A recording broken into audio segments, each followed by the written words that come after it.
Ladies, why don't you join me, please? Thank you so much, Cameron and everybody at La Cámara de Comercio for all of your support and for having us here today. We have an incredible panel of distinction here, women leading in all of their capacities. So I'm really excited for this conversation. I'm really excited for you to meet them and hear about their paths and the work that they're doing. We will be a bilingual panel today. We will be in English and in Spanish. So thank you, and without further ado, I'm going to join the panelists. I also should probably introduce myself. I'm María Candelaria Reardon. I'm the Deputy Director of Public Engagement at the National Telecommunications and Information Administration, located at the Department of Commerce. It is the executive branch agency that is principally responsible for advising the President on telecommunications and information policy issues. NTIA's programs and policy making focus largely on expanding broadband internet access and adoption in America, expanding the use of spectrum by all users, and ensuring that the internet remains an engine for continued innovation and economic growth. These goals are critical to America's competitiveness in the 21st century global economy and to addressing many of the nation's most pressing needs, such as improving education, healthcare, and public safety. Our panel today is entitled Latinas Leading. Each one of these extraordinary women has taken a different path to their success, and today they will be sharing that journey with you, as well as an overview of the work that they're doing. So let me join these fantastic women.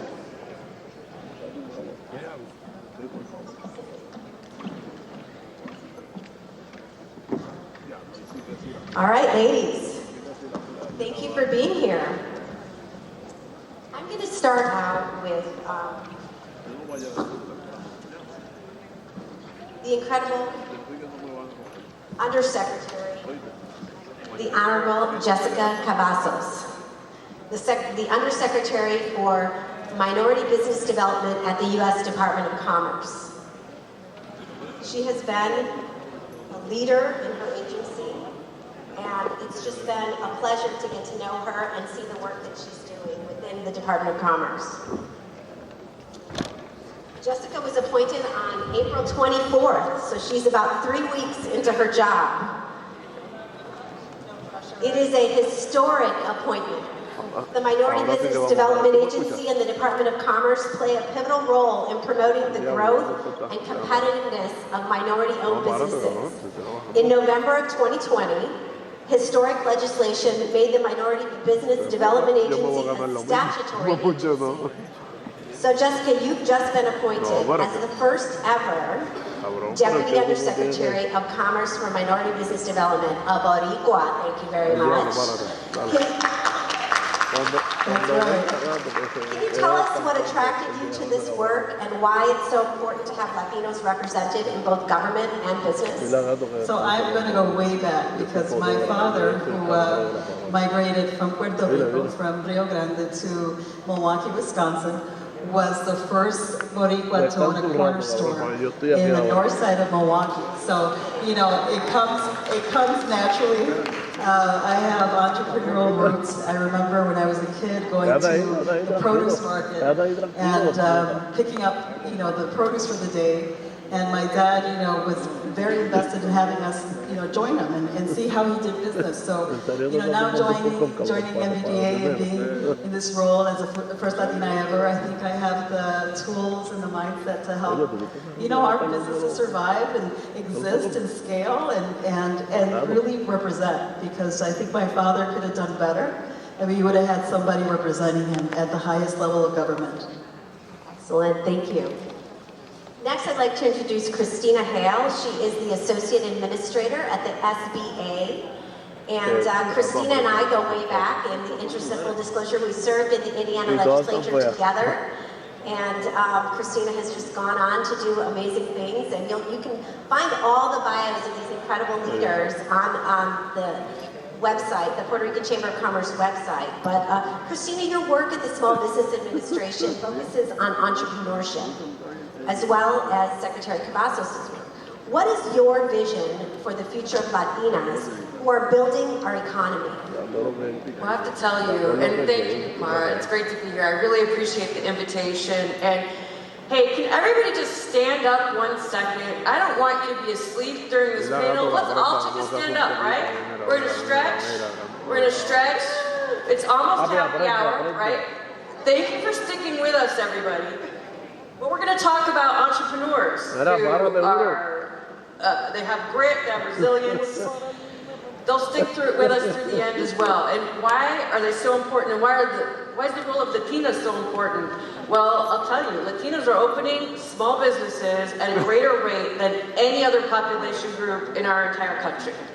That is a very big deal. That's where the heart, the impetus, the drive is coming from right now, right today. And I'll tell you, just in the last 2 years, we have had more small businesses apply to open than at any point in American history.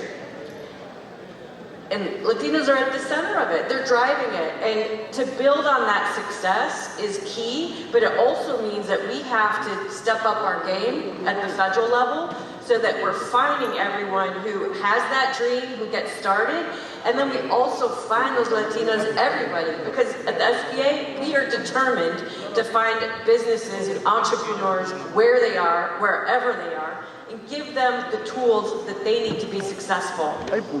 Give them the tools that they need to achieve their American dream. And Latinas already have the momentum behind them. And right now the challenge is, let's find them, let's invite them in and empower them to do what they're so good, actually the best at doing today. Thank you. Next question is going to go to María Mónica Conde-Barragán. She is the Vice President of International Affairs at the Bogota Chamber of Commerce. And I want to talk to you a little bit about your perspective from somebody in the private sector, right? I want to know, as you've worked in international business or in the global marketplace, what are the challenges that you have faced as a Latina working in this space? Y puedes hablar español. Contestar. Bueno, pues lo voy a hacer en español, ya que es un panel de mujeres latinas. Voy a hablarles yo en esta ocasión en español. Y gracias Mara, y gracias a Cameron, a Liza por invitarme a este panel de mujeres poderosas, exitosas de los Estados Unidos. Para mí es un honor estar compartiendo con todas ustedes. It's an honor for me for sharing with all of us. With all of you. Pues retos en el mundo internacional para las mujeres que yo he podido ver son muchos. La Agenda 2030 ha puesto un tema importante de la inclusión de mujeres. Hemos tenido avances, pero aún tenemos mucho por hacer. Las cifras de niñas escolarizadas aún es baja, tiene grandes desafíos. El número de mujeres en parlamentos, en el sector público, representando mujeres, aún también es muy retador. El número de mujeres en posiciones de liderazgo, también hay grandes desafíos. Y leyes que promuevan la igualdad y la equidad de género también falta por trabajar en todos los países en general. Adicionalmente, en este mundo empresarial, las mujeres aún estamos muy subrepresentadas en posiciones de liderazgo. Según un estudio de McKinsey de mujeres en lugares de trabajo, tan solo el 26% de las mujeres están en cargos directivos. Y si vamos bajando, esto puede ascender. Tenemos el 28 en cargos de Senior Vice Presidents y el 32 en cargos de vicepresidentes. Aún estos números son bajos en el sector empresarial. De otro lado, si nosotros vamos un poco más allá y ahondamos en el tema salarial, las brechas aún son más grandes. Por cada peso, por cada dólar que un hombre se gana en Estados Unidos, una mujer se gana 79 centavos. Y si vamos a hablar de géneros, de razas, si bajamos a las mujeres afro, se ganan 64, y si bajamos a nosotras las latinas, pues ganamos casi la mitad que se gana un hombre, 54 centavos. Entonces, ahí también hay grandes retos. Adicionalmente, para todas nosotras existe el reto del hogar. El reto del cuidado, si bien es de nuestras familias, de nuestros padres, la demuestra que las mujeres gastan, los hombres gastan solo 2 de 10 veces lo que gastan las mujeres en el tiempo en el hogar y en la cultura del cuidado. A nosotras nos toca hacer malabares con el tiempo y el buscar ese equilibrio de vida-trabajo es gran retado. Y esos han sido los desafíos que veo, no solo a las latinas, sino a las mujeres a nivel global que he podido conocer por mi trabajo. Gracias, María. Next, we're going to ask Sol Angel Ortega. She is the Senior Advisor for Public Engagement at the White House. Sol, we work together a lot on different things. As the advisor for public engagement at the White House, your role is to connect the programs with the public that they serve. How can you tell us how do you do this? How do you connect these massive federal programs? How do you connect them to the people that they're intended to serve? And why is it so important? Thank you, Mara, and thank you, everybody. I'm very excited to be here. So I am part of the Office of Public Engagement at the White House. One of our major duties is to create and coordinate dialogue between the general public and the White House and the administration. We do this, like you said, through communicating official announcements, public events, both virtual and in-person briefings. We work really closely with agencies like yours, and like the people who are here today, to make sure that all of our agencies in the whole of government approach are engaging the community. My specific task is to engage the Latino community, but we have liaisons across our department that cover all types of constituencies and all types of policy issues to make sure that we are getting the word out to our community about what is currently being done by the Biden-Harris administration to help everyday lives.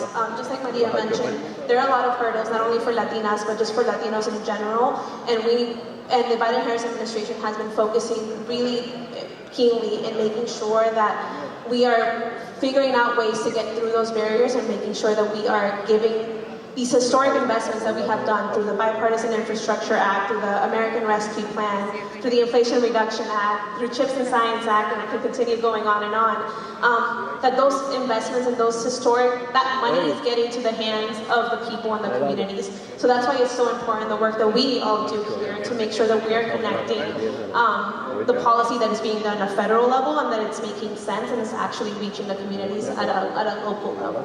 Right. I mean, people cannot benefit from programs that they don't know anything about. And so that's why those connections are just essential for the success of these programs. So thank you. Amy Mercado, the Orange County Property Assessor for Orange County, Florida, and founder of Direct Ops. Welcome. I was reading a little bit about Amy in preparation for my role as the moderator today, and Amy has a very interesting background. I read that you and your father, Amy, were the first father and daughter duo to serve in the Florida legislature. That is quite notable for you to be serving at the same time as your father. So how did you become interested in public service, and what were the challenges that you faced entering the family business of public service? If you ask my dad, actually, he entered the business after me, but that's a whole different story. He actually got elected before I did, but I ran first. So a couple things. So yes, as an elected official, I ran for the first time in 2010 to the Florida House, and obviously did not win that race. I ran against the incoming Speaker of the Florida House that year, so that was a whole different story. My dad ran in 2012 and won, and then I ran again in 2016, and together we won at the same time. His re-election, my first election. He went to the state senate, and I took over his state house seat. But collectively, we've been really a community activist family, right? We've been engaged in all levels of the community based on, initially, their civil service. Both my parents are former law enforcement in New York City, and so everything and anything that happened, they were involved, they were trying to help the community, and so we grew up in that. When I moved to Florida, we continued in that aspect. And so now, as the Orange County, Florida property appraiser, I actually am the first Latina Puerto Rican statewide to hold this office. So again, And you have 1.5 million constituents, don't you? I do. The county is 1.5 million people. Very impressive. There's the value of our county, so we're in the center of the state, Central Florida. The value is $256 billion in value. We assess Cinderella's castle and your grandparents' home all at the same time. That's excellent. Jessica, I want to go back to you, Madam Undersecretary. I wanted to ask you, can you tell us a little bit more about what the Minority Business Development Agency does and what the mission is? So it is solely the only agency that is focused on minority-owned business development. And no other agency actually has a focus on minority. And why is that so important? Because the minority population, as you can see, we're growing. You know, in Puerto Rico, you're the majority. As soon as you go to Orange County, what? You're the minority. But not really. Now that you're saying that, right? All the Puerto Ricans are in Orlando, they say, right? But the reality is that just visiting this week, I saw what our work here is doing, and we're preparing entrepreneurs for the scalability, breaking the glass ceiling. And, you know, as we prepare, like and I just blanked. But as we prepare to break that glass ceiling, when it comes to capital readiness, access to capital, you know, we need to be cognizant that there's still a lot of challenges and we need a lot of help. So Teresita here at the MBDA Center, she and her staff is ready to prepare our entrepreneurs. Where are you, Teresita?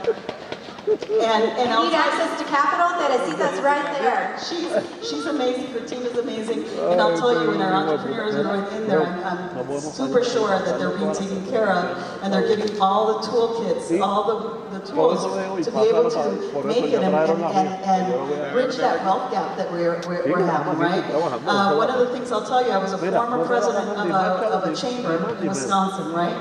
If you want to talk about minorities, that is where the minorities are. Being in a rural state that has a very small population, 300,000 Latinos in its entirety, with a growing Latino population, I do believe that we need more accelerator programs to help our businesses survive and scale. Post the pandemic, a lot of our businesses were decimated. We had 30-day liquidity for most of our businesses, which means that we only had 30 days to figure it out and be resilient. And this is where this lady came in, right? SBA was a resilient, you know, partner for our businesses. MBDA is now focused on doing the same. Now we have more money, 100 million, that we're going to be focusing on just putting it out there to our readiness program to get these entrepreneurs and businesses scalable. And I'll tell you that for those businesses that are $1 million plus, if MBDA wants to continue to increase their market value and increase how many people they're impacting by creating jobs and you know, I think at this point, what sometimes I'm a little disappointed is that we don't have more Latino angel investors, right? So how do we create angel investors? How do we become, in our communities, investors in our own enterprises? So I think the MBDA is going to be a great partner for every community once the capital readiness program is announced. And I hope that you guys will continue to support that and her team. Thank you. Christina, why is it so important for the SBA to support Latino entrepreneurs right now, and how high are the stakes for the U.S. economy and for entrepreneurs? Well, Mara, as you know, the economic data are very, very clear. American success is predicated on the success of our small, medium-sized business growth. And our culture of entrepreneurship has led to, it's built the United States to be what it is today. And we cannot forget that legacy, and we have to double down on that investment. And that's why, Jessica, too, I look so forward to working with you side by side, because we do need capital readiness, but we also need access to capital. And when I say the stakes are high, we're all feeling it. You know, we feel we're at this pivotal point in the global economy where it's time to sink or swim. And you really can't sink the American spirit of entrepreneurship. The grit is there, the determination is there, and it's our job to make sure that the tools are there and the toolbox as well, so that people can start, grow, and scale those businesses. So, I will beg your indulgence here, because I'd like to introduce also the head of the SBA here in Puerto Rico and the Virgin Islands. Josue, would you please stand up too? This is the guy, let me tell you, who is building the team and connecting with the right partners here to make sure that we have readiness, whether it's access to capital, whether it's that critical support to mentorship. And, you know, Josue and I were working yesterday, meeting with a group of success stories, to be honest. So it's we have a program, and it's just about to close. So if you know of any entrepreneurs, please find Josue right here. We're looking for business owners who have already have annual sales of $250,000 or more, who've been in business for 3 years or more. There are some pretty simple criteria, but our Emerging Leaders /Thrive program is for those people ready to scale up and grow. And we've met with our graduates from the past several years, success stories from Latinas who are opening up jewelry businesses that started from nothing, a little assembly business in somebody's garage, now with millions of dollars of revenue, exporting all throughout the Caribbean, Latin America, and the United States, to a woman, a Latina, who is now ready to build a 19,000 square foot new facility from the ground up for her automotive repair business that is got federal contracts and she's employing just hundreds of people.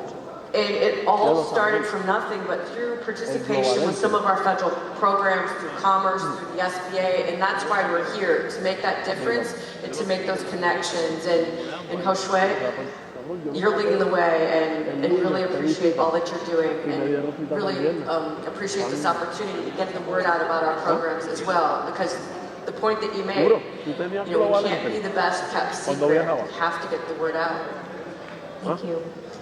Maria, Monica, I wanted to talk to you about a little bit about the business community and what they can do to support and promote diversity and inclusion for underrepresented groups like Latina women. Bueno, Mara, yo creo que las empresas y el sector empresarial deben buscar oportunidades iguales para todos sus colaboradores. Temas de salario, de oportunidades laborales iguales, de licencias de maternidad, licencias de paternidad, pero deben comenzar por crear entornos más equitativos al interior de las empresas. Y yo creo que lo primordial que debe ser el sector empresarial es generar una cultura de inclusión, una cultura donde todos los colaboradores y colaboradoras se sientan bienvenidos, valorados, respetados, escuchados, y donde las mujeres puedan expresar abiertamente sus ideas. Nosotras las mujeres nos sentimos más nerviosas y a veces necesitamos sentirnos empoderadas para transmitir lo que creemos, lo que pensamos. Vallenato, y eso lo compartimos cuando estamos en estos espacios.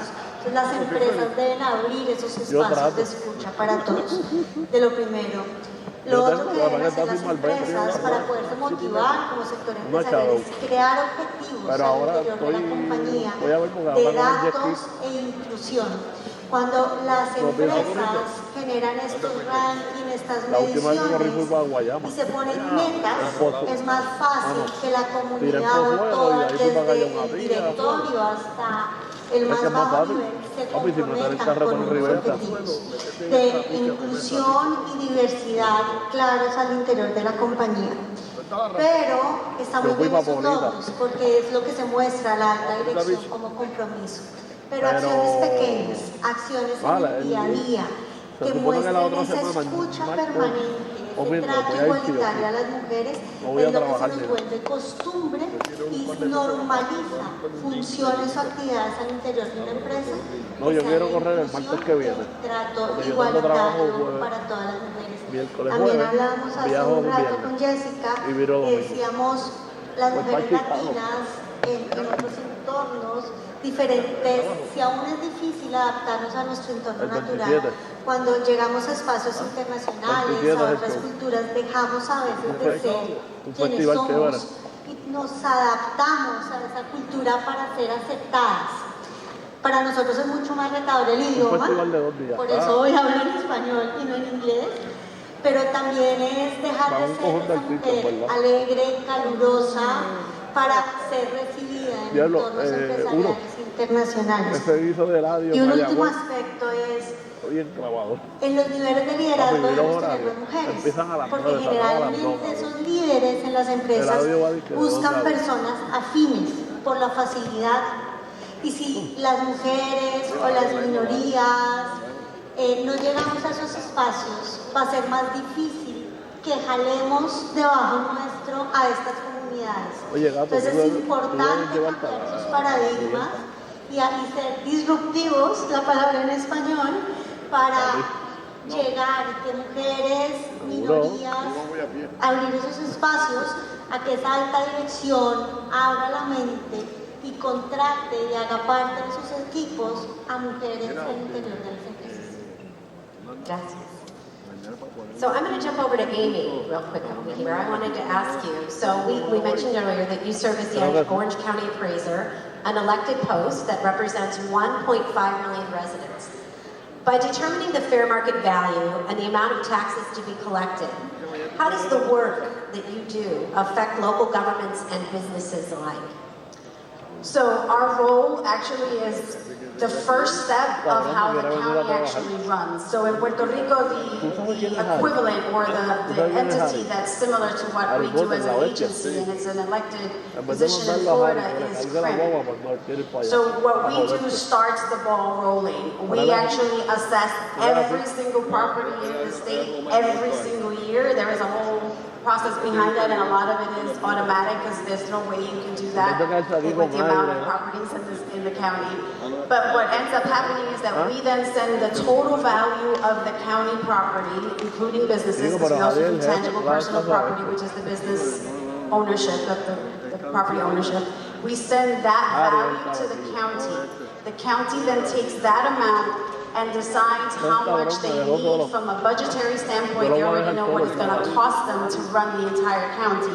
They take our value multiplied by the millage rate to get them the actual budget. So we start that ball rolling in order for the county to actually be able to run. And the way, in our county, the dollars are for all the public services, right? Police, fire, libraries, schools, etc. And so we work obviously very closely with our sister agencies and other government officials to ensure that we're sharing information as quickly as humanly possible and understand that those details affect everyone, including people that have no idea that the agency exists, right? They have no idea how our budget is created because they come from all over the world and the entity doesn't necessarily exist in the same fashion in their jurisdictions, right?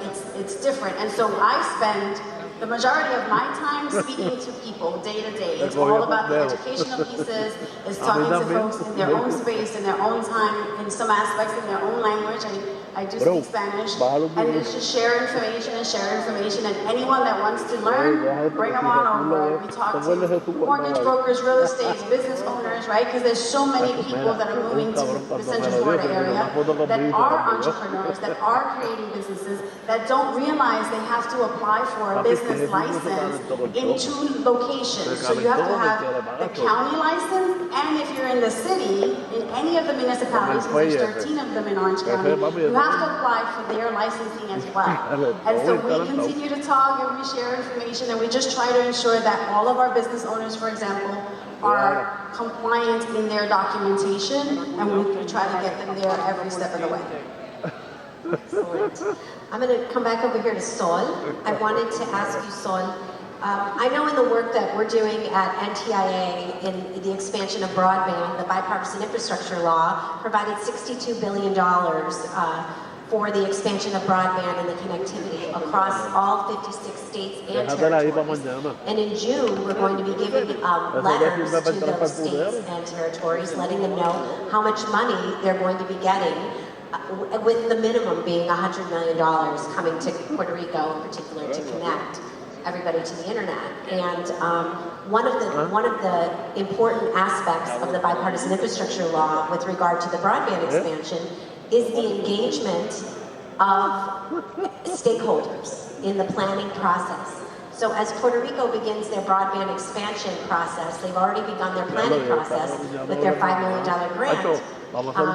They've already begun that planning process, and the engagement of stakeholders is mandated for the particular funding. So what impact do you believe that stakeholders have as policies and programs are being developed, and how is this helpful to the Biden administration to have stakeholders engaged in the planning process? Sure. Thanks so much for that question. I think stakeholder engagement is the most important part of all of these policy implementation work, because although we as policymakers and different agencies and departments have an idea of what we want to accomplish, it sometimes does not, trickle the way down to communities as it should. So the offices of public engagement, yours, Mara, mine, and all the different agencies have a Department of Public Engagement.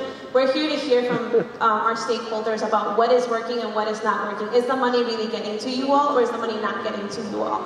And I think that helps us, one, it helps the government be held accountable to the promises that were made just across the board, but it also helps just us as government change our tactics if maybe what we're doing is not currently working, so that we can better be responsive to the communities. And the Biden-Harris administration has been extremely responsive to this work.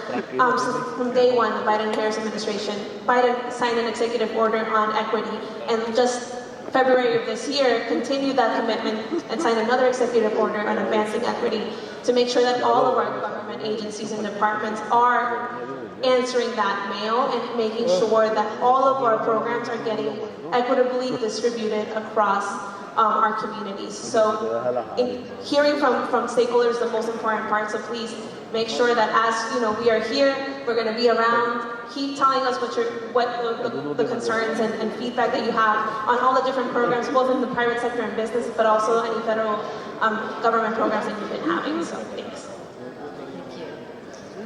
Thank you. I want to go back to you, Madam Deputy Undersecretary.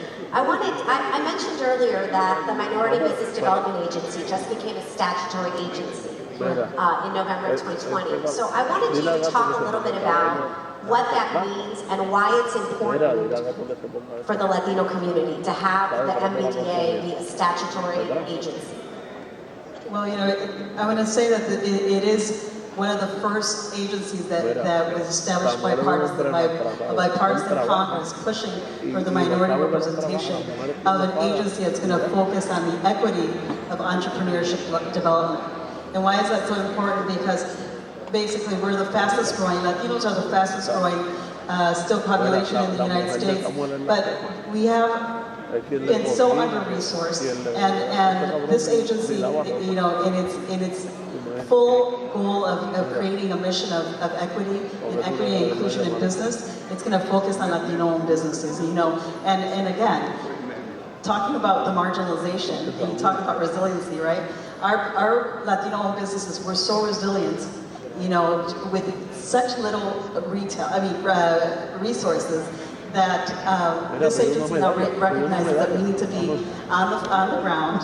The 88 centers that are all over the United States have to be at the service of Latinos. Now we have the act that we need to enforce, and the act is going to be literally changing the way Latino and minority, I won't say just Latinos because it's minority, minority-owned businesses are focused on by this agency. So, breaking the glass ceiling, creating equitable opportunities, access to capital, working across the board with our SBA partners to make sure that there is scalability. And the importance is, first, the Undersecretary, who is Don Cravens. He's the first historical Undersecretary for the MBDA. MBDA has been an agency that was just basically and again, I'm gonna break for a second. This is my first speaking engagement, my second week on the job. Okay.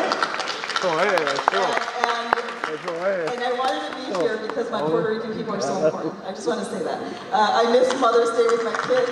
But when the Undersecretary said Puerto Rico is really important to me, MBDA wants to be in Puerto Rico. We want to make sure the island recognizes that estamos ahí para ellos. And that's something that I just want to say that, MBDA wants to be here through good and bad, wants to be here to focus and plant the seeds and cultivate entrepreneurship. And one thing that we notice is that María happened, and our businesses are resilient. They're building. Look at this plaza; it's beautiful, and I think that's the reason MBDA is here. It's here to focus on creating resiliency among businesses. It's here to create capital readiness. It's here to create certified businesses that are scalable, that can then employ more and more people. It's here to bring the island back, to a sound, entrepreneurial, and economic stable island. And I'll just say that I am so proud to be the first Latina, and I'm here really as a public servant to make sure that it is accomplished for everybody. So thank you so much. Thank you. Do we have questions from the audience? I think we're supposed to be getting some questions here, but in the meantime, until those arrive, I wanted to ask all of you the same question. So we're going to start with Sol, and we're going to move on this way. But I wanted to talk about, if you could talk about, very briefly, because we don't have a lot of time, we have a lot of panelists, but I wanted to talk about your journey a little bit, about what brought you to your position of leadership that you're in now, a little bit about your journey, and what advice would you give yourself if you were to begin this journey anew? And what advice would you give little girls like Cameron's Annabelle and other young leaders in the audience? What would you give yourself? Thanks, Mara. I never thought that I would get involved in public service. I came to the United States undocumented, so this was never something that I thought that I could do, but I got into it because I wanted to make sure the resources that were being brought both on the local and the federal level, like my community and my people kind of knew about it. So I think one of the biggest advice I would give is, one, get involved early and maybe more at the local level, right, like Amy, and like, don't be afraid. I know we talked about this a little bit as a theme of like Latinas and just in general, like making sure that we can speak up. Just get involved early and be confident in the fact that you know your community and your people best. En mi caso, años atrás, como llegué a esto, yo quería ser ingeniera de petróleos, pero en su momento me dijeron que eso no era una carrera para mujeres, pero quería ingeniería, y lo más similar hace muchos años era ser ingeniera industrial. Pero después también me quise demostrar a mí misma que podía irme a vivir sola en otro país y explorar cosas nuevas, y terminé en México trabajando para la agencia de promoción de exportaciones de mi país. Y ahí comencé en este mundo del comercio y las relaciones internacionales, y hoy estoy acá trabajando también de la mano con el presidente de la Federación Mundial de Cámaras de Comercio, llevando la voz de América Latina, de los latinos y de las mujeres, y demostrando el potencial que hay en nuestra región. Eso me ha inspirado, es poder mostrarnos en ese mundo internacional, que nos respeten y respeten también las mujeres de este lado del mundo por nuestro trabajo, por lo que somos, sin dejar de ser latinas, que es nuestro principal activo en el exterior. Christina? I would tell my younger self that it is the most difficult things in life, all the failures and scary times that make us effective positional leaders, and to channel your strength from some of your failures and biggest challenges. I was a teen mom, and when my son was little, I put myself through college, started to work. I had to be at his daycare by 6 p.m. or if I was 1 minute late, it was $10 every minute I was late. I had to be on time, but I still had work to do. And Mara, as you know, I'm a little bit older. So they didn't have the cell phones and the laptops when Owen was little, so I'd have to bring him back to work and hide him under my desk to get my work done, and I wanted to overachieve because I was worried I was the single mom and I'd be stigmatized and I had to do better than everybody else.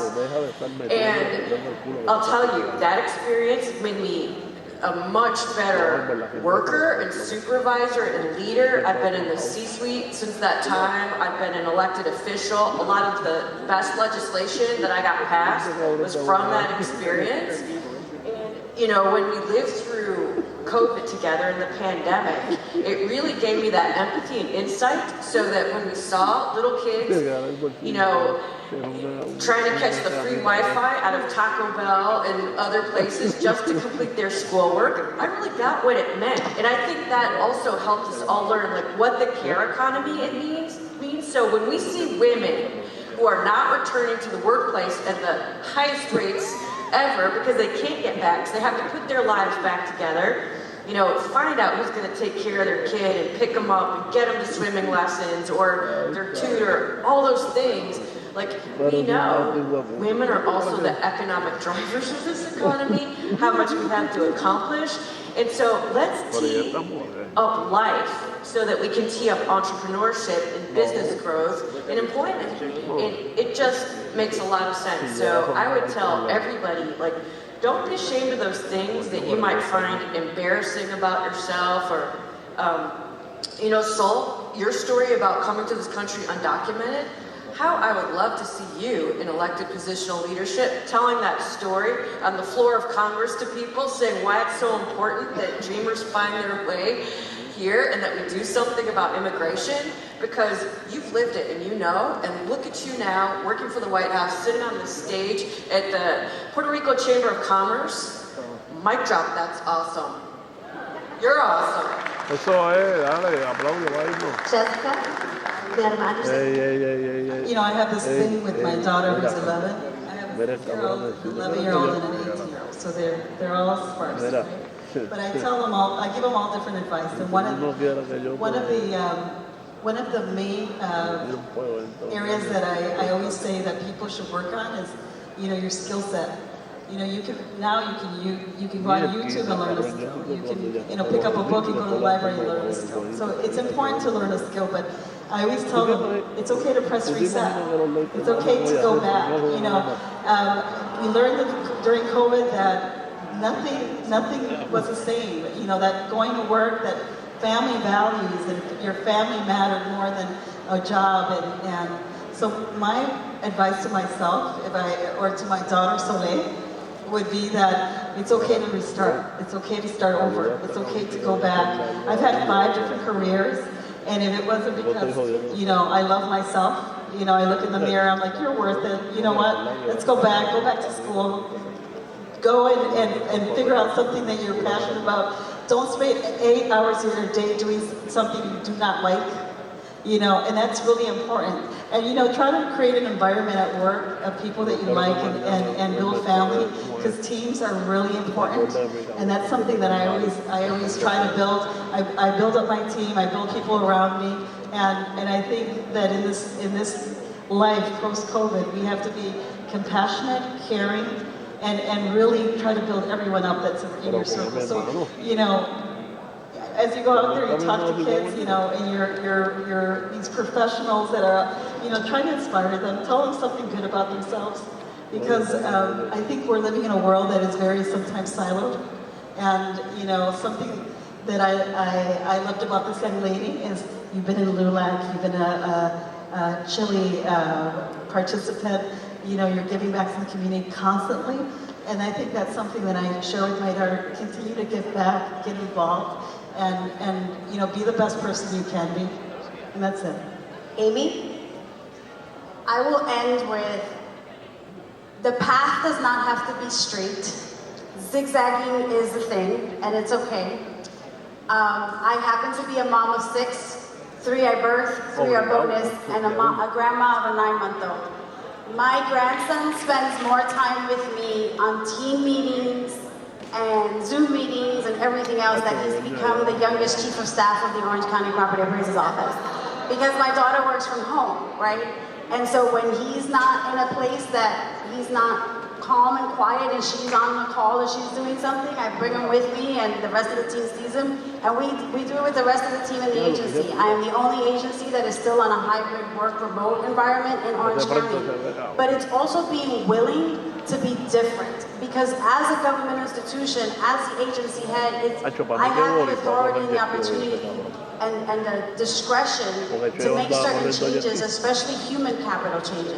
And so I bring my grandson with me, and he's like, all right, you have an opinion, Jaden, let's do this. And the rest of the team hears it and sees it, and they appreciate that, because they too are dealing with the same exact types of things, right? But you know what? They spend more time working and being productive and owning their work because they have all of that. So, that's right. Well, thank you.